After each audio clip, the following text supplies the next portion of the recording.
आज के शो में बात करेंगे उत्तर प्रदेश के मुख्यमंत्री योगी आदित्यनाथ की उस हुंकार की जिसने कार्यकर्ताओं में उपचुनाव को लेकर जोश भर दिया है। यूपी बीजेपी कार्य समिति की बैठक में सीएम योगी ने साफ साफ कह दिया कि कार्यकर्ताओं को किसी भी स्थिति में बैकफुट पर आने की जरूरत नहीं है।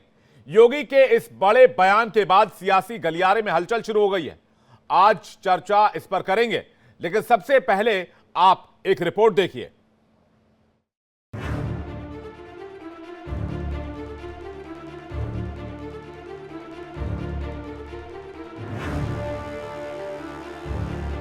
उत्तर प्रदेश की राजधानी लखनऊ में सियासी सरगर्मी पारा पिछले 24 घंटे से चढ़ा हुआ है। वजह थी बीजेपी कार्य समिति की बैठक। लोकसभा चुनाव के बाद पहली बार मुख्यमंत्री योगी आदित्यनाथ ने उत्तर प्रदेश में बीजेपी के प्रदर्शन को लेकर बयान दिया।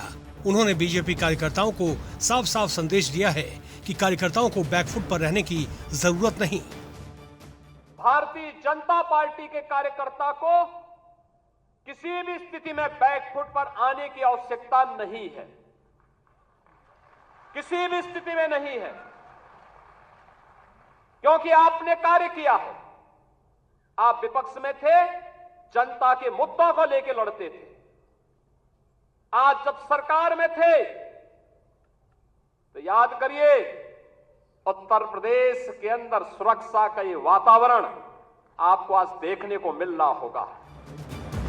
यूपी के सीएम ने लोकसभा चुनाव में बीजेपी के प्रदर्शन को लेकर भी बयान दिया। उन्होंने कहा कि वोटों की शिफ्टिंग और अति आत्मविश्वास का खामियाजा कहीं न कहीं भुगतना पड़ा है।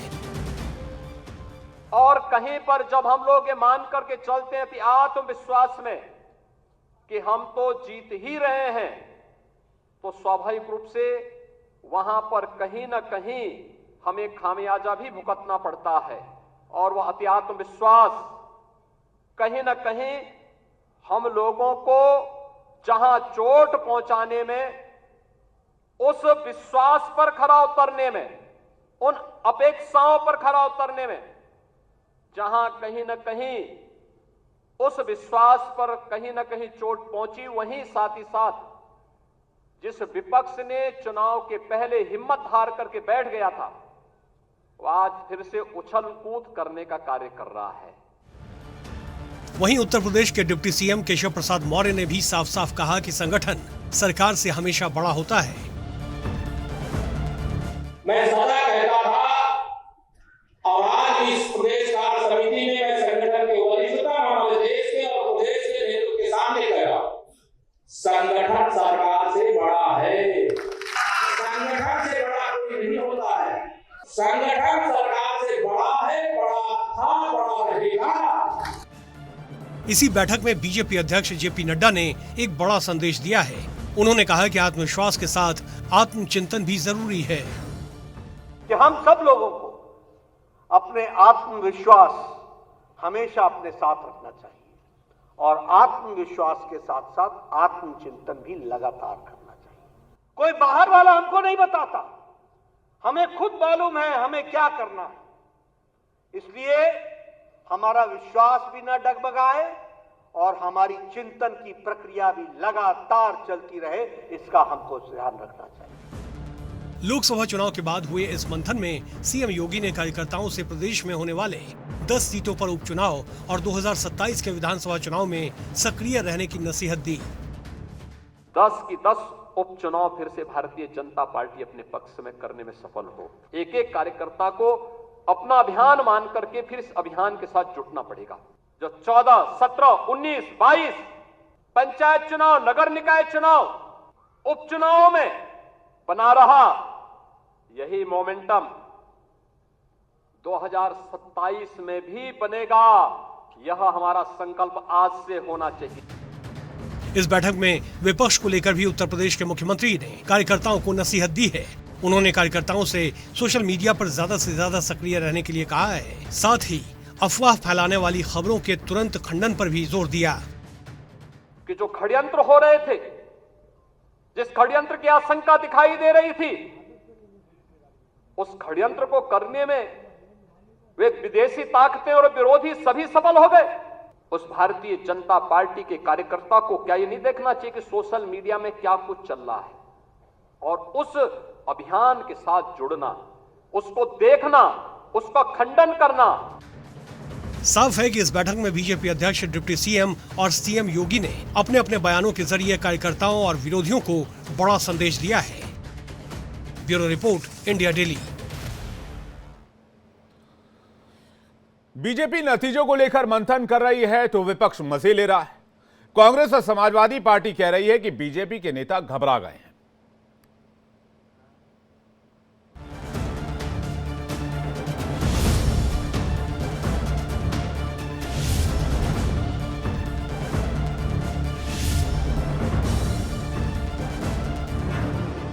उत्तर प्रदेश की राजधानी लखनऊ में बीजेपी प्रदेश कार्य समिति की बैठक हुई, जिसके बाद विपक्ष तिलमिला गया है।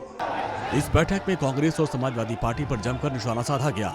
इस बैठक में सीएम योगी ने साफ साफ कहा कि समाजवादी पार्टी की सरकारों के दौरान दलितों, महापुरुषों के अपमान, आरक्षण में भेदभाव और संविधान को दरकिनार किया गया। सीएम योगी ने साफ आरोप लगाया कि समाजवादियों ने रामकृष्ण शिव की परंपरा को लहूलुहान किया। सीएम योगी के इसी गंभीर आरोप पर समाजवादी पार्टी के नेता बौखला गए हैं। उत्तर प्रदेश के मुख्यमंत्री जनता को गुमराह करने के लिए असत्य बयान देने का काम कर रहे हैं। कभी ऐसा नहीं हुआ कि मुहर्रम के जुलूस में पेड़ काटे गए हों या कहीं पर कोई ऐसी घटनाएं हुई हों।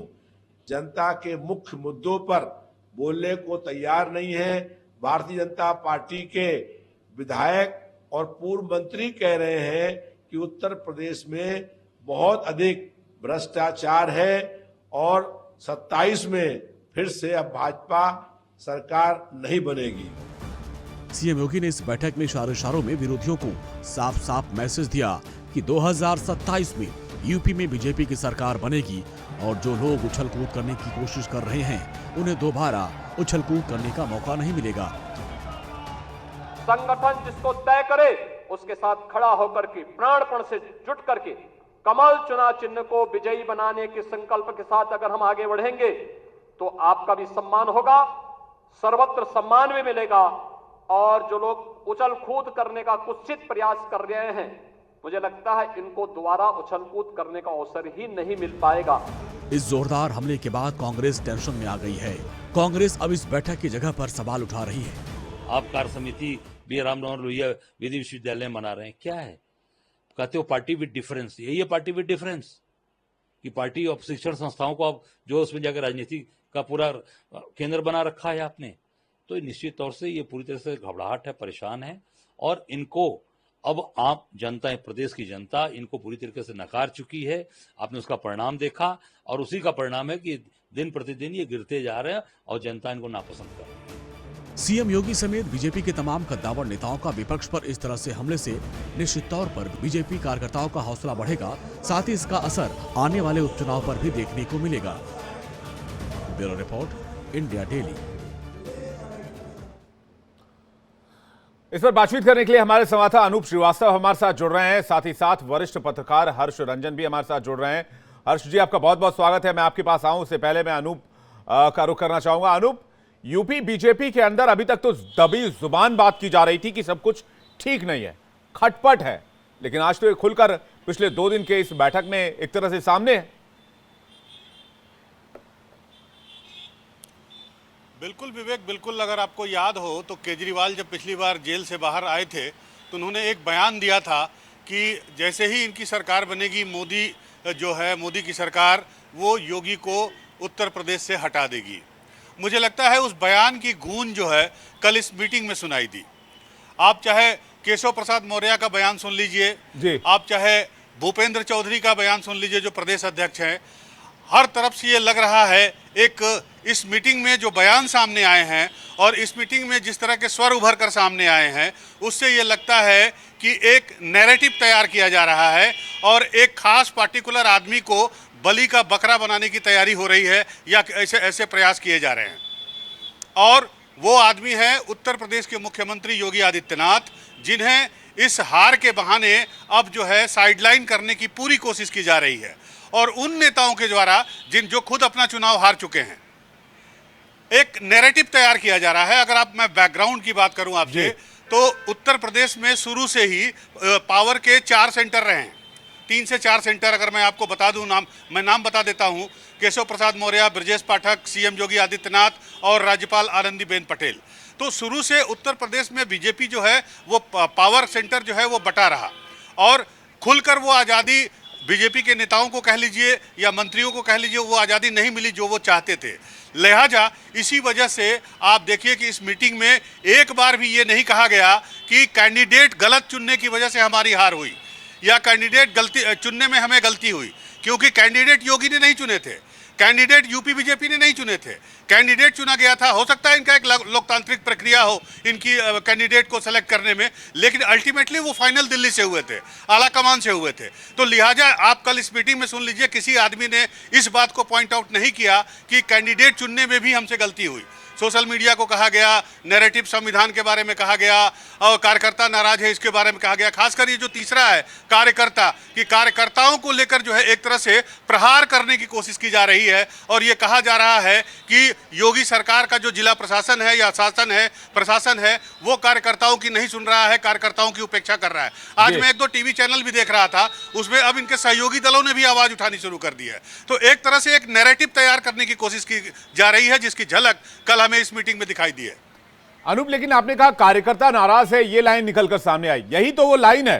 कार्यकर्ता इसलिए नाराज हैं क्योंकि हवाई कैंडिडेट डाले जा रहे हैं, इसलिए कार्यकर्ता नाराज हुए। अगर काडर नाराज है, वो अपने नेता के लिए नाराज है कि हम जिसके लिए लड़ाई लड़ते रहे वो चुनकर नहीं आया चुनाव लड़ने के लिए, जबकि उसकी जगह पर एक हवाई कैंडिडेट डाल दिया गया। आपकी बात बिल्कुल सही है। जी, आपकी बात बिल्कुल सही है कि कैंडिडेट जो है वो आयातित थे कई जगहों पर, या ऐसे थे जो तीसरी बार चुनाव लड़ रहे थे, जिनको कि लोकल जो है स्थानीय संगठन जो है या प्रदेश का संगठन जो है एक तरह से नहीं चाहता था कि इनको रिपीट किया जाए, और कम से कम दर्जन भर ऐसे एमपी के नंबर थे। लेकिन फाइनल कहाँ से हुए? फाइनल तो दिल्ली से हुए। तो अब इन कार्यकर्ताओं का दोष कहाँ है और यूपी बीजेपी का दोष कहाँ है या यूपी बीजेपी के संगठन का दोष कहाँ है? पहली बात।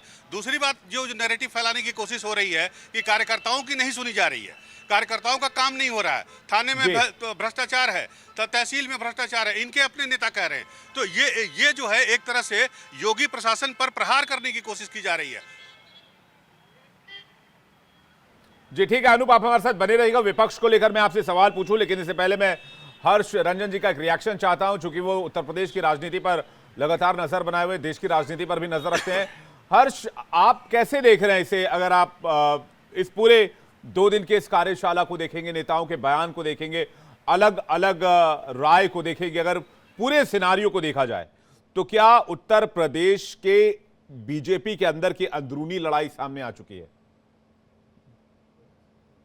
देखिए विवेक, मैं अनूप की बात को ही आगे बढ़ा रहा हूं जी। एक नैरेटिव तैयार करने की कोशिश की जा रही थी, योगी पर ठीकरा फोड़ने की कोशिश की जा रही थी जी। लेकिन अगर आप जो राज्य कार्यकारिणी की बैठक में योगी ने कहा कल अपने कार्यकर्ताओं को, उसे ध्यान से सुने तो उसे बहुत ही आसानी से डिकोड किया जा सकता है। दरअसल योगी ने कहा क्या है? उन्होंने कहा कि हम अति आत्मविश्वास के कारण हारे। अब ये अति आत्मविश्वास क्या है? ये अति आत्मविश्वास जब वो कहते हैं तो ये वही है कि टिकट देने में जिस तरीके से मुख्यमंत्री को स्वयं और वहां के जो स्थानीय लीडर्स थे, जो प्रदेश बीजेपी के लीडरान थे, उनका मत नहीं लिया गया, उनसे मशवरा नहीं किया गया, और यही आत्मविश्वास था कि कोई भी कैंडिडेट खड़ा कर दीजिए, हम चुनाव जीत जाएंगे। तो वो नहीं हो पाया। आत्मविश्वास को इस तरीके से डिकोड बड़े ही आराम से किया जा सकता है। दूसरी बात उनकी अगर आप डिकोड करें तो उन्होंने कहा कि देखिए हमने कितनी अच्छी तरीके से 2014 और 2019 का लोकसभा चुनाव और 2017 और 2023 का विधानसभा चुनाव जीता अपनी स्ट्रेटेजी से, लेकिन 24 में हमारी हार हुई है और इससे बचने के लिए अभी से तैयारी शुरू कर दी जाए, न सिर्फ उपचुनावों के लिए जो विधानसभा की 10 सीटों के लिए होने हैं, बल्कि 2027 के लिए। तो एक तरीके से उन्होंने एक तीर से 2 शिकार किए हैं। अभी से ही विधानसभा 27 के चुनाव के लिए वो स्टीयरिंग पर बैठ गए हैं, गाड़ी की ड्राइविंग व्हील पर नहीं, वो बात तो ठीक है सर। हर्ष जी, मौका नहीं है, यहाँ मैं ही ड्राइव करूंगा। योगी जी फुल स्विंग में है। और आखिरी बात विवेक, एक बात और बता दूं, तीसरी बात ये है कि उन्होंने कहा कि आप सारे लोग सोशल मीडिया पर एक्टिव हो जाइए, नैरेटिव लिखिए, यानी कि उन्होंने कहा कि देखिए ये अब आज की राजनीति जो है डेटा इंटरप्रिटेशन का खेल है, कहानियों का खेल है। आप गुड गवर्नेंस की अच्छी कहानियां, विकास की, और जो कुछ यूपी में हो रहा है उसको डेटा के माध्यम से, स्टोरीज के माध्यम से ले आए अपने अपने हैंडल पर। तो एक तरीके से योगी ने 2027 की कमान सीधे तौर पर सर वो बात तो ली ठीक है। और नहीं हर्ष जी वो बात तो ठीक है, लेकिन गाड़ी के 4 पहियों में से अगर एक पहिया भी खराब हो जाए, पंचर हो जाए, तो फिर गाड़ी चलनी मुश्किल हो जाती है। यहां तो 4-4 पावर सेंटर्स बने हुए हैं, इनका क्या करेंगे सर? मुझे लगता है कि जो लोकसभा चुनाव होते हैं और जो विधानसभा चुनाव होंगे, ये बहुत अच्छा हुआ कि बीजेपी एक तरीके से लोकसभा चुनाव में एक झटका खा गई वहां पर। ये विधानसभा चुनाव के लिए बहुत अच्छा हुआ, क्योंकि देखिए अगर ऐसा नहीं होता तो अगेन ये टेकन फॉर ग्रांटेड वाला मामला होता विधानसभा चुनाव में। लेकिन अब चाहे वो केंद्र की बीजेपी हो, मोदी शाह के नेतृत्व वाली पूरे देश की बीजेपी हो, या प्रदेश की योगी के नेतृत्व वाली बीजेपी हो, अब बड़ा संभल कर और फूक फूक कर चलेगी। क्योंकि यूपी को, जहां लोकसभा की 80 सीटें हैं, सबसे बड़ा राज्य है, और विधानसभा में इतनी सीटें, उसको दरकिनार नहीं किया जा सकता। यही तो मुझे लगता है। इसको मैं अगर पलट दूं हर्ष जी, एक आपसे सवाल ले रहा हूं, फिर अनूप जी के पास जा रहा हूं। इसको मैं पलट देता हूं सिचुएशन। 24 में चुनाव में नतीजे सामने आए, इमेज डेंट हुआ उत्तर प्रदेश की डबल इंजन सरकार के, 10 सीट पर उपचुनाव होने हैं। खुदा न खास्ते अगर इस मामले में यहां पर बीजेपी 1-2 सीटों पर रह जाती है, जैसे अभी बाई इलेक्शंस के नतीजे सामने आए 2 दिन पहले, बाई इलेक्शंस को भी याद रखिएगा, तो क्या योगी आदित्यनाथ के ऊपर एज ए सीएम ज्यादा बड़ा खतरा होगा कि उनको सीएम की कुर्सी से हटाने के लिए और ज्यादा पावर सेंटर्स बनेंगे और लोग एक्टिव होंगे? ये सवाल पर मैं आपको लाना चाह रहा हूं। हर जी देखिए, जाहिर सी बात है कि ये जो उपचुनाव 10 सीटों के होने हैं, इन अब देखना पड़ेगा कि 43 सीटों पर आपके विपक्षी उम्मीदवार हैं। 37 सीट पर समाजवादी पार्टी, 6 सीट पर कांग्रेस है, और लोकसभा की सीटों के अंदर ही ये आते हैं। तो ये बीजेपी के लिए चूंकि तुरंत लोकसभा चुनाव संपन्न हुए हैं, इसलिए एक कड़ी चुनौती तो है ही। अब ये देखने वाली बात होगी कि उसमें योगी कितना जीतते हैं। मुझे लगता है कि अगर योगी ने अपने हिसाब से कैंडिडेट उतारे और अगर अपनी स्ट्रैटेजी पर चले, तो यहाँ वो स्थिति नहीं होगी जो बाकी 13 सीटों में बीजेपी बाकी राज्यों में 2 सीटों पर आई है। यहाँ स्थिति डिफरेंट होगी, और वैसी स्थिति में एक बार फिर योगी सामने आ जाएंगे। और रही बात दूसरी की, क्या अगर नहीं जीत पाए तो वहां सर यहां मैं आपका फोकस टांग खींचने वाले पर ला रहा हूं। मैं थोड़ा सा फिल्मी स्लैंग यूज कर रहा हूं, इसको अदर वे मत लीजिएगा। मैं दर्शकों को भी कहूंगा, बाहुबली तब हारा था जब कटप्पा ने उसे पीछे से मारा था। जी बिल्कुल बिल्कुल बिल्कुल। तो ये वही बात मैं कह रहा हूं कि अगर यहां हार भी जाते हैं, उदाहरण के तौर पर मान लीजिए, देखिए जीत गए, अच्छी खासी उनकी मेजॉरिटी मिल गई, 10 में से 6-7 सीट जीत गए, तो योगी के पास तो है ही मामला। अगर हार भी गए तो अब किसी 5वें पावर सेंटर की यहाँ आवश्यकता नहीं है।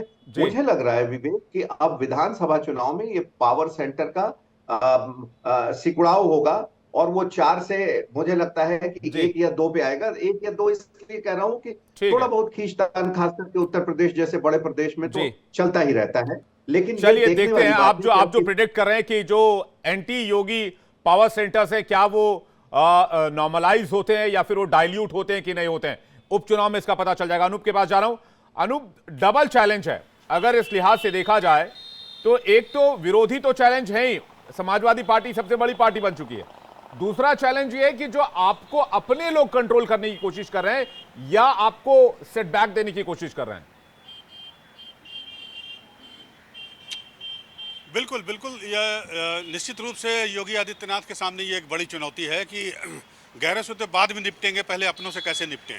तो हर आदमी जो है, जिसकी महत्वाकांक्षा जो है हाई पर है, हर आदमी अपनी महत्वाकांक्षा पूरी करना चाहता है, लेकिन इनसे निपटना भी योगी जी को आता है। मुझे लगता है कि इस मामले में भी कोई न कोई एक सलूशन निकलेगा, क्योंकि अब ये सार्वजनिक हो रहा है। जो खटपट पिछले 7 सालों से बंद पर्दे के पीछे चल रही थी, अब वो खुलकर सामने आ गई हो। एक चीज़ मैं याद दिलाना चाहूँगा, संभवतः हो सकता है मैं गलत भी हो सकता हूँ, कल जो अपना बयान इन्होंने ट्विटर पर टैग किया है, एक्स पर केशव प्रसाद मौर्य ने, उसमें जो है उन्होंने योगी जी को टैग नहीं किया, बाकी सबको टैग किया है। इसी से आप अंदाजा लगा सकते हैं। रहा सवाल विपक्ष का, तो विपक्ष के हौसले निश्चित रूप से बुलंद है लोकसभा के चुनाव के इलेक्शन आने के बाद, और परसों नरसों जो रिजल्ट आए हैं, 13 उपचुनाव हुए हैं जो ऑल ओवर इंडिया, उसके रिजल्ट आने के बाद अब डिपेंड करता है कैंडिडेट पे। योगी की कितनी बात सुनी जाएगी कैंडिडेट खड़ा करने में, इस बार क्या दिल्ली का दखल होगा या यहीं से फाइनल हो जाएगा, ये देखना बड़ा दिलचस्प होगा। अगर कैंडिडेट योगी की पसंद का हुआ तो मैं कह सकता हूं कि हर्षरंजन जो कह रहे हैं तो योगी जो है फिर वो निश्चित रूप से ड्राइविंग सीट पर होंगे। लेकिन अगर योगी की नहीं चली और उत्तर प्रदेश बीजेपी संगठन की नहीं चली, कैंडिडेट बाहर से डिसाइड हुए, तो फिर तो वही होगा जो आपको भी पता है और हमको भी पता है। नहीं, अगर आप मैं आपको थोड़ा सा फ्लैशबैक में लिए चलता हूं। आप शपथ ग्रहण की तस्वीर को याद कीजिए। जब सेंट्रल हॉल में पीएम मोदी बोल रहे थे, वहां पर योगी आदित्यनाथ भी बैठे हुए थे और योगी आदित्यनाथ के करीब आकर प्रधानमंत्री ने उनकी पीठ थपथपाई थी और एक बड़ा मैसेज गया था। और जब भी योगी आदित्यनाथ के साथ पीएम मोदी होते हैं तो वो कहते हैं एक लाइन कि योगी यूपी के लिए बहुउपयोगी है। बिल्कुल, ये बिल्कुल आपने सही बात कही है। प्रधानमंत्री नरेंद्र मोदी का हमेशा से साथ मिला है योगी जी को, योगी आदित्यनाथ को हर तरह से उन्होंने सपोर्ट किया है। लेकिन बीच की कुछ ताकतें हैं, बीच के कुछ लोग हैं जिनका नाम लेना अभी उचित नहीं होगा। ये जो है योगी के लिए जो है नैरेटिव खड़ा कर रहे हैं या योगी के रास्ते में बाधा बनना चाहते हैं। ये कौन लोग हैं? मुझे लगता है कि हमारे दर्शक भी इस बात को अच्छी तरह से समझते होंगे। लेकिन अपने मंसूबों में ये बीजेपी कभी कामयाब नहीं हो सकती अगर वो एकजुट होकर अगले उपचुनाव या अगले विधानसभा चुनाव को नहीं लड़ती है। ठीक है, मैं हर्ष जी के पास जा रहा हूं। हर्ष जी, आप आगे कैसे देख रहे हैं? आप एक तरफ तो विपक्ष एकजुट है और विपक्ष के अब नेता तो मजे भी लेने लग गए हैं। उन्होंने आज कई विपक्षी नेताओं ने तंज भी किया। तो एक तरफ विपक्ष है और दूसरी तरफ पक्ष है, यानी कि योगी सरकार है, जिनको एक तरह से अपनों से ही मुकाबला करना, अगर ये कहा जाए तो गलत नहीं होगा। हर्ष जी, देखिए, दो सवाल के आपके दो भाग हैं, मैं दोनों भाग पे आता हूं। पहले मैं आता हूं अपनों से मुकाबला करना है। देखिए, मैंने कहा कि मेरा आकलन है, अनुमान है कि विधानसभा चुनाव में योगी को पूर्ण रूप से फ्री हैंड दिया जाएगा और इसका जो फैसला है उपचुनाव के बाद ही आ जाएगा। और यही वजह है कि कल जितनी बातें योगी ने की हैं और खास तौर पर जेपी नड्डा की मौजूदगी में वहां पर की हैं, आप देखिए कि बिना प्रधानमंत्री का हाथ हुए या बिना किसी बहुत खास सपोर्ट के हम कहें, वो ऐसी बातें न कहते कि अति आत्मविश्वास की वजह से हुआ है, क्योंकि मोदी जी तो टिकट देते नहीं। और अनूप जहां इशारा कर रहे हैं, मैं भी वहीं इशारा कर रहा हूं। तो ये विधानसभा चुनाव में ये चीज हो जाएगी साफ साफ कि वहां का नेतृत्व, वहां का जो स्टीयरिंग व्हील है वो योगी के हाथ में ही होगा, क्योंकि बीजेपी उत्तर प्रदेश पर अब कोई रिस्क ले नहीं सकती। दूसरी बात मैं बताऊं, जो विपक्ष की बात कर रहे हैं, देखिए, विधानसभा चुनाव जो होगा वो बिल्कुल लोकसभा के पैटर्न से अलग होगा, वोटरों का मिजाज अलग होगा। और एक बात तो आपको माननी पड़ेगी कि पिछले 8-9 वर्षों में, 8 साल में, 7.5-8 साल में योगी ने उत्तर प्रदेश में जिस तरीके से कानून व्यवस्था की बहाली की है, उसे वहां की जनता समझ रही है, देख रही है और उसका आनंद उठा रही है। वरना ये हालत थी नहीं दरअसल यूपी में, चाहे मायावती की सरकार रही हो या अखिलेश यादव की सरकार रही हो। लोग डर के रहते थे, महिलाओं पर अत्याचार ज्यादा होते थे, ताजिए में घर भी टूटते थे। बेशक कांग्रेस कहे कि ऐसा नहीं होता है। हर्ष जी, आप कुछ भी कहें, लेकिन मैं एक लाइन फिर इसमें जोड़ना चाहूंगा। आप कितने भी बड़े तैराक हों, लेकिन अगर आप 3 लोगों के साथ डूब रहे हैं तो आपको भी डूबने से कोई नहीं बचा सकता। देखिए, यहां बात विपक्ष की जब कर रहे हैं तो विपक्ष की मैं बोल रहा हूं कि अखिलेश यादव और कांग्रेस की जोड़ी को जिस तरीके से लोकसभा में वोट मिला, विधानसभा में वो स्थिति नहीं होगी, क्योंकि लोकसभा में लोग वोट करते हैं ऐसी चीजों के लिए कि केंद्र में जाके आप क्या हमारी बात कैसे रखते हैं। लेकिन राज्य की जब बात होगी तो राज्य की बात में जो वहां कानून व्यवस्था है, जिस तरीके से उत्तर प्रदेश में निवेश बढ़े हैं, जिस तरीके से उत्तर प्रदेश आईटी हब के रूप में क्रिएट हो रहा है, जिस तरीके से इंफ्रास्ट्रक्चर जिसमें पूरे केंद्र का बहुत बड़ा थर्स्ट है, उस पर काम हो रहा है, जनता इसके हिसाब से वोट देगी। हाँ, लेकिन ये देखने वाली बात होगी कि जो ये 4 पावर सेंटर बन गए हैं या 3 पावर सेंटर बन गए हैं, या जो 2 उप मुख्यमंत्री हैं और लगातार डिफाई कर रहे हैं जो पब्लिक डोमेन में हो रहा है। अनूप ने अभी बताया कि उन्होंने टैग नहीं किया, इसके पहले हमने देखा योगी ने बैठक बुलाई थी, उस बैठक में वो शामिल नहीं हुए थे। तो मुझे लगता है कि आने वाले 2-3 हफ्तों में, वो भी समय में ज्यादा बता रहा हूं, यहां भी कुछ फैसला होगा कि किस तरीके से योगी अगर लीडर हैं तो बाकी लोग उनको एक डिफाइन नहीं एक छोटा सा करें, सवाल define हर्ष जी करके आपसे करना चाहेंगे। सोशल मीडिया इंटरैक्शंस या सोशल मीडिया पर जो अपनी बात है वो कहने का तरीका, उसको योगी ने कहा, सीएम ने कहा कि भाई आप इसमें इंटेंसिटी बढ़ाइए। तो क्या बीजेपी सोशल मीडिया पर वीक पड़ गई 2024 के इलेक्शन में, या कमजोर हो गई है? देखिए 2024 पे वीक नहीं पड़ी। क्या है कि डिजिटल मीडिया, सोशल मीडिया पर सबसे पहले तो बीजेपी ही आई थी, बाकी लोग फॉलोअर्स रहे थे, कांग्रेस हाल तक नहीं रही थी। योगी का ये कहना है कि जो स्टेट की विकास की कहानी है, जो यहाँ पंचायतों की कहानी है, गांव की कहानी है, इंफ्रास्ट्रक्चर विकास की कहानी है, इन्वेस्टमेंट की कहानी है, छोटे स्तर पर राज्य के स्तर पर रोजगार देने की कहानी है, इन कहानियों को आंकड़ों के जरिए, देखिए डेटा क्या है, डेटा उपलब्ध है, उस डेटा को आप इंटरप्रेट कैसे कर रहे हैं सोशल मीडिया पर, वो इंपॉर्टेंट है। योगी दरअसल वो समझाना चाह रहे हैं, समझाने की कोशिश करें। मेरे पास वक्त सीमित है हर्ष जी, मैं एक छोटा सवाल अनूप जी से ले लेता हूं। अनूप, ये बताइए, क्या ड्राइविंग सीट पर अभी भी योगी आदित्यनाथ फुल कंट्रोल के साथ हैं?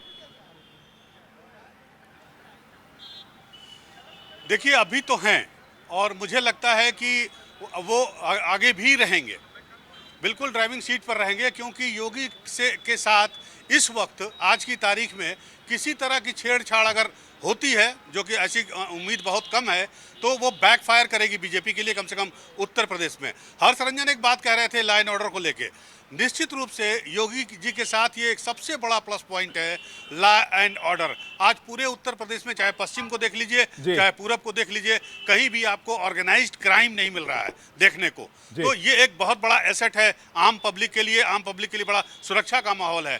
तो निश्चित रूप से बीजेपी ऐसे लीडर को, जिसके बारे में जेपी नड्डा तक कह चुके हैं कि हमारे बहुत बड़े नेता हैं, वो हमारे सर्वश्रेष्ठ मुख्यमंत्रियों में से एक हैं,